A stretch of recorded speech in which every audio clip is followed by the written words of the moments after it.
फिर high court का निर्देश हुआ तो चुनाव कराना, दलगत चुनाव नहीं कराना, बैलेट से चुनाव कराना, ये सरकार की मंशा साफ नहीं लगती। ये मुझे लगता है कि आप शायद उस समय मतदाता नहीं रहे होंगे आपके उम्र के हिसाब से, जिस वक्त बैलेट से चुनाव होता था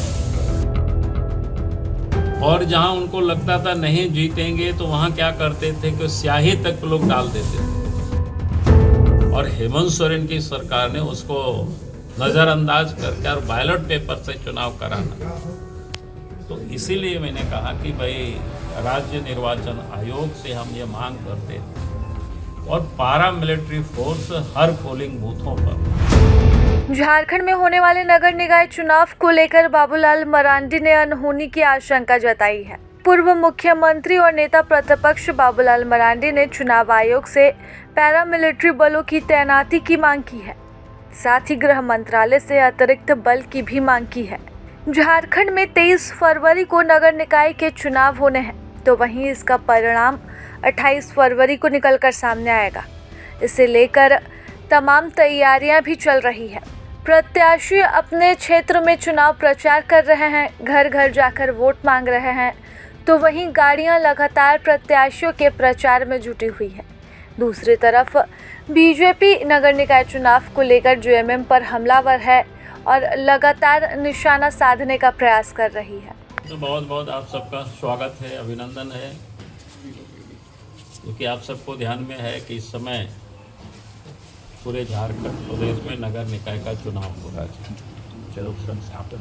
भारतीय जनता पार्टी चाहती थी कि नगर निकाय का चुनाव दलगत आधार पर हो। उसके लिए भारतीय जनता पार्टी ने धरना प्रदर्शन के माध्यम से सरकार को ज्ञापन भी सौंपा था, लेकिन सरकार मानी नहीं। और आज चुनाव हो भी रहा है तो सरकार की कोई हेमंत सोरेन की सदिच्छा से नहीं होता है, क्योंकि राज्य में नगर निकाय की कई जगहों का तो 5 साल से भी ओवर हो गया जो चुनाव हुए, यानी उनका कार्यकाल समाप्त हुई।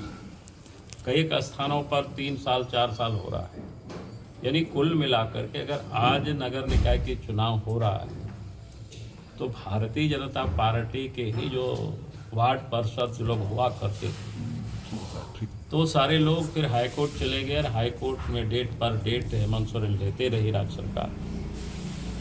लेकिन हाई कोर्ट ने अंत में उनसे कहा कि भाई आप फरवरी में इसको चुनाव कराइए। एक प्रकार से हाई कोर्ट ने झारखंड सरकार को एक डेडलाइन तय कर दिया उनके। अब सरकार के पास कोई रास्ता नहीं बच रहा था कि चुनाव करा, तो इसलिए सरकार ने फिर लाचार होकर के, मजबूर होकर के राज्य निर्वाचन आयोग ने चुनाव की घोषणा कर दी और 23 फरवरी को चुनाव होना है। दूसरा, हम सब लोग मांग भी कर रहे थे कि चुनाव क्या कहते ईवीएम की मशीन से होना चाहिए, लेकिन उसको भी इन्होंने नहीं माना। तो कुल मिलाकर के सरकार की मानसा ये साफ नहीं है, शुरू से ही साफ नहीं रही।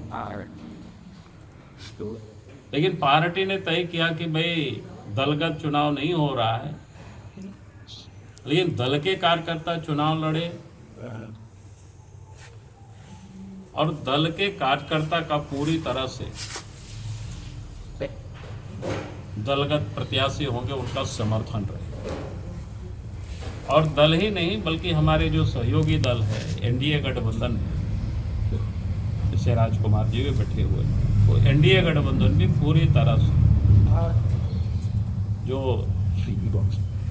दल की ओर से समर्थित जो प्रत्याशी होंगे उनके सपोर्ट में सब लोग काम करेंगे और उनको जिताने का भी लोग काम करेंगे।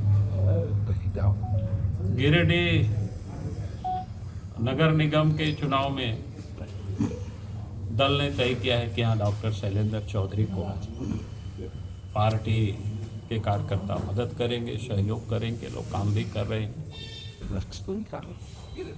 लेकिन मैं एक बात जरूर कहूँगा कि जिस प्रकार से ईवीएम से हट करके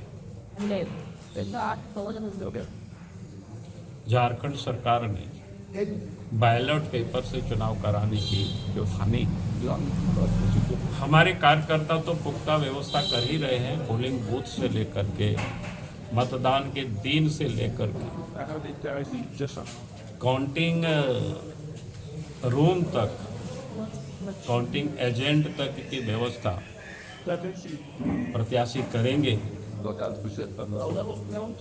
लेकिन हम जरूर चाहेंगे कि राज्य निर्वाचन आयोग से कि हर पोलिंग बूथ पर स्टैटिक्स फोर्स को खड़ा करें। बल्कि मैं तो कहूँगा कि झारखंड की जो पुलिस है वो सरकार के विरोध में कितना ईमानदारी काम कर पाएंगे ये शायद बहुत कठिन है।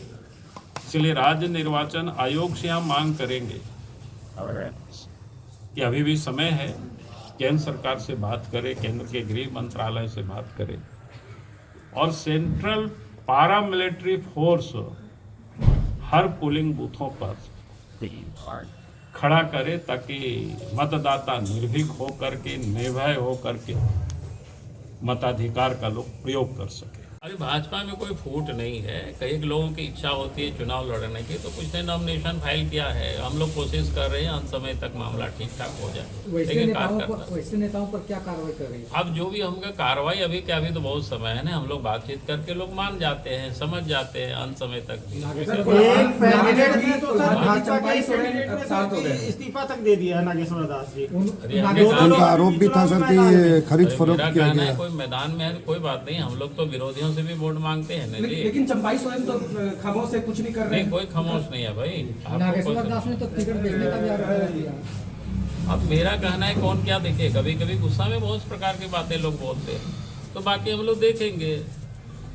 संगठन सर कौन कौन बड़े नेता जो है दूसरे दल कौन कौन जुड़ने वाले हैं, ऐसा चर्चा शुरू है। अब देखिएगा आप लोग 15 तारीख का इंतजार कर लीजिए। थोड़ा पत्ता खोल देंगे सब तो ठीक रहेगा। दुलाल भुइयां का तो जिक्र आ रहा है सामने। चलो अब जितना जिक्र आ रहा है उतना तो लोग धीरे धीरे होता है नहीं यार, सब चीज़ एक ही दिन में पत्ता हम लोग खोल देंगे तो फिर क्या होगा बताओ। क्योंकि मुझे लगता है कि आप शायद उस समय मतदाता नहीं रहे होंगे आपके उम्र के हिसाब से, जिस वक्त बैलेट से चुनाव होता था तो कैसे लोग छपाई करते थे बैलेट पेपर छीन करके, और जहां उनको लगता था नहीं जीतेंगे तो वहां क्या करते थे कि स्याही तक लोग डाल देते थे, बैलेट पेपर लेकर के लोग भाग जाते थे। तो कई एक प्रकार की गड़बड़ियां होते रही है। चूँकि मैं उस समय चुनाव भी खुद लड़ा हूँ, लड़ाया भी हूँ, और यहाँ मुझे लगता है कि सारे लोगों को इसके अनुभव भी है उस समय के। और जब से ईवीएम से चुनाव हुआ तो ये गड़बड़ी बिल्कुल समाप्त हुई।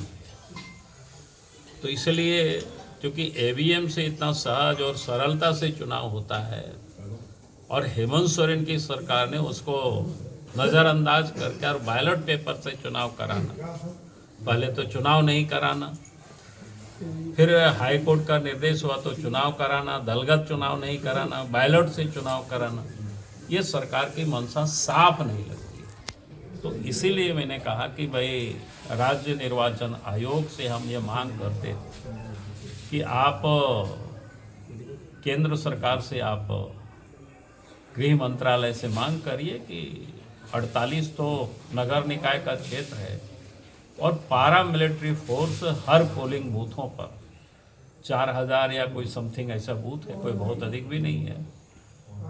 और झारखंड में कई एक स्थानों पर पारा मिलिट्री फोर्स है काफ़ी। तो चुनाव निष्पक्ष हो, मतदाता निर्भीक होकर के लोग मतदान कर सके, ये मैं डिमांड कर रहा हूँ। बहुत बहुत प्रभातखबर.com, विश्वास वही, रफ्तार नहीं।